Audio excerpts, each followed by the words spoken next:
ગોધરાના કાંકણપુરમાં પ્રાથમિક સુવિધા ન મળવાથી જાગૃત નાગરિકોએ વિડીયો દ્વારા વિવિધ સમસ્યાઓ રજૂ કરી। વિકાસની વાતો વચ્ચે કાંકણપુરની વેદના, સારા રસ્તા, પાણી જેવી અનેક પ્રાથમિક સમસ્યાઓથી ગ્રામજનો ત્રાહિમામ। કાંકણપુરમાં વીજળી બચાવો અભિયાન વચ્ચે દિવસે પણ ચાલુ સ્ટ્રીટ લાઇટ। પંચમહાલ જિલ્લાના ગોધરા તાલુકાનું વેપારી કેન્દ્ર ગણાતું કાંકણપુર ગામ હાલ પ્રાથમિક સુવિધાના અભાવે ઝઝૂમી રહ્યું છે, જેના કારણે સ્થાનિકોમાં ભારે રોષ જોવા મળી રહ્યો છે। ચોમાસામાં વરસેલા અતિભારે વરસાદને કારણે ગામના વિવિધ વિસ્તારોમાં પાણી ભરાઈ ગયા।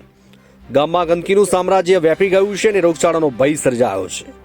ગામના જાગૃત નાગરિકો દ્વારા ગ્રામ પંચાયતના વહીવટદાર તલાટી સમક્ષ લેખિત રજૂઆત કરવામાં આવી, પરંતુ કોઈ તંત્ર દ્વારા પગલાં ન લેવાતા ગ્રામજનો નિરાશ થયા છે।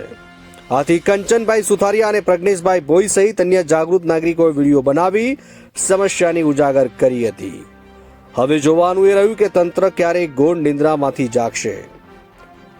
રિપોર્ટર મહેશ પટેલ, પંચમહાલ। નમસ્કાર। કાંકણપુર ગ્રામ પંચાયતમાં આવેલો ભોયવાડામાં જે આ નવી વસાહત કરેલી છે, ત્યાં વારંવાર ગ્રામ પંચાયતમાં લેખિત દ્વારા અને મૌખિક દ્વારા ગામ લોકોએ રજૂઆત કરી છે, પરંતુ આજ રોજ સુધી ગ્રામ પંચાયત દ્વારા કોઈપણ પ્રકારના પગલાં ભરવામાં આવેલા નથી। આ બિલકુલ સત્ય ઘટના છે। અત્યારે જે આ વિડીયો બની રહ્યો છે એ આ સ્થળ પર આવા રીતના 3 ફળિયાની અંદર પાણી ભરેલું છે।